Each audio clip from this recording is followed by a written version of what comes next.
Dans un hôtel parisien 5 étoiles, où le luxe dissimule souvent les vérités les plus profondes, une millionnaire japonaise, énigmatique et silencieuse, séjournait au dernier étage. Personne ne comprenait ses silences, sauf une femme de ménage, dont l'intuition perça le mystère là où les autres voyaient une excentricité. Elle s'appelait Eko Tanaka, une femme de 45 ans, arrivée à Paris sans annonce ni fanfare. Son nom ne disait rien au personnel de l'hôtel Étoile d'Or, bien que sa fortune, discrètement murmurée par les cercles financiers de Tokyo, dépassait l'entendement. Elle occupait la suite impériale, une pièce où chaque détail, des lustres en cristal au tapis persan, semblait conçu pour impressionner. Pourtant, Eko ne semblait pas impressionnée. Elle passait ses journées dans un silence presque absolu, ne sortant que rarement, toujours vêtue d'un kimono noir orné de motifs argentés, un contraste saisissant avec l'opulence européenne de l'hôtel.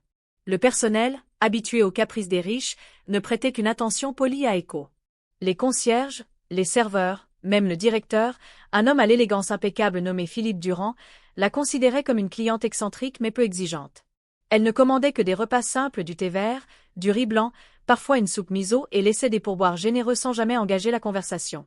Ses rares demandes passaient par des notes écrites en anglais impeccable, posées sur la table de chevet. « Veuillez ne pas déplacer les livres sur le bureau », disait l'une. « Pas de parfum dans la chambre, s'il vous plaît », précisait une autre.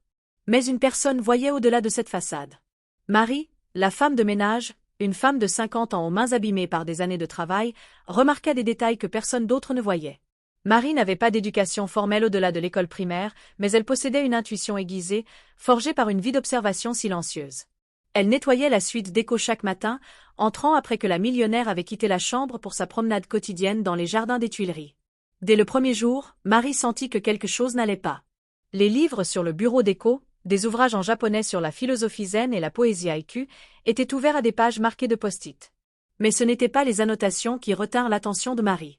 C'était un carnet, laissé entrouvert un matin, rempli d'écritures frénétiques en kanji. Marie ne comprenait pas le japonais, mais les traits irréguliers, presque désespérés, lui firent penser à une lettre écrite sous le poids d'une émotion intense. Elle ne toucha pas le carnet, respectant l'intimité d'Eko, mais elle ne put s'empêcher de se demander ce qui pouvait troubler une femme aussi riche. Eko, de son côté, vivait dans un monde intérieur que personne à l'hôtel ne pouvait imaginer.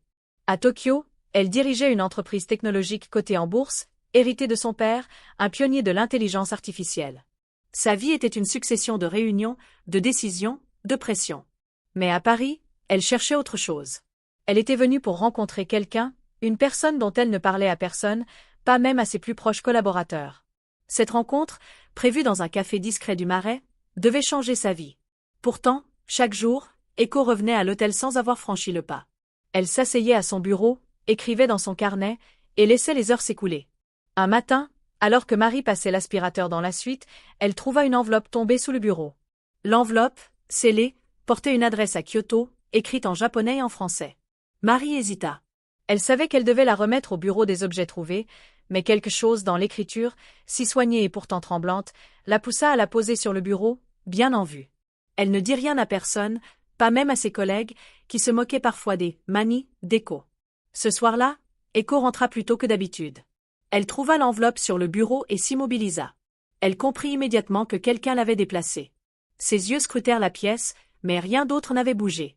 Elle s'assit, ouvrit l'enveloppe, et lut la lettre qu'elle contenait. Ses mains tremblaient légèrement. La lettre, écrite par elle-même, était adressée à une femme nommée Anna, une amie d'enfance qu'Eko n'avait pas vue depuis 20 ans. Les mots étaient un mélange de remords, de regrets, et d'un espoir fragile de réconciliation. Le lendemain, Marie remarqua un changement. Eko avait laissé un mot sur la table de chevet, une première. « Merci pour l'enveloppe », disait-il simplement. Marie rougit en le lisant. Elle n'avait pas l'habitude qu'on la remercie, encore moins qu'on remarque son travail. Mais ce mot, si bref, lui donna le courage de faire quelque chose qu'elle n'aurait jamais osé autrement. Elle glissa une réponse sous la porte de la suite avant de quitter son service. « Si vous avez besoin de parler, je suis là. Marie. » Eko trouva le mot en rentrant. Elle le lut plusieurs fois, incrédule. Personne, dans sa vie soigneusement contrôlée, ne lui avait jamais offert une telle simplicité. Elle ne répondit pas immédiatement, mais elle commença à observer Marie. Elle remarqua la façon dont la femme de ménage travaillait avec soin, sans hâte, comme si chaque geste comptait. Elle vit les rides autour de ses yeux, témoin d'une vie de labeur, mais aussi son sourire discret lorsqu'elle croisait un collègue dans le couloir. Quelques jours plus tard, Eko prit une décision. Elle laissa un nouveau mot, demandant à Marie de venir dans sa suite après son service. Marie, nerveuse, accepta. Lorsqu'elle entra, Echo l'invita à s'asseoir, un geste inhabituel dans un hôtel où les hiérarchies étaient strictes. Echo parla lentement, en anglais, expliquant qu'elle était à Paris pour retrouver Anna, mais qu'elle avait peur. Peur de ce que Anna dirait, peur de rouvrir une blessure qu'elle avait tenté d'oublier. Elle raconta leur amitié, brisée par une dispute dont elle se sentait responsable, et son désir de faire amende honorable. Marie écouta sans interrompre. Elle ne comprenait pas tous les détails d'une vie aussi différente de la sienne lui échappaient, mais elle ressentait la douleur d'Echo. À la fin, elle dit simplement « Vous devez lui parler. Peu importe ce qu'elle dira, vous serez libéré. » Ces mots, prononcés avec une sincérité désarmante, touchèrent Echo plus qu'elle ne l'aurait cru. Le lendemain, Echo se rendit au café du Marais. Elle y trouva Anna, plus âgée mais toujours reconnaissable, assise près de la fenêtre. La conversation fut difficile, pleine de silence et de larmes, mais elle se termina par une étreinte. Echo rentra à l'hôtel transformé. Elle écrivit une longue lettre à Anna, qu'elle posta cette fois, et commença à planifier son retour à Tokyo. Avant de quitter Paris, Echo demanda à voir Marie une dernière fois. Elle lui offrit un cadeau, une petite boîte laquée contenant un collier en jade, un objet simple mais d'une beauté rare. « Vous m'avez aidé à trouver du courage », dit Echo. Marie, émue, accepta le cadeau, mais elle savait que le véritable échange avait été celui de la confiance. Echo quitta l'hôtel Étoile d'Or le lendemain. Le personnel remarqua à peine son départ, mais Marie, en nettoyant la suite vide, trouva un dernier mot sur le bureau. « Merci, Marie. Vous avez vu ce que personne d'autre n'a vu. » Marie sourit, plia le mot, et le glissa dans sa poche.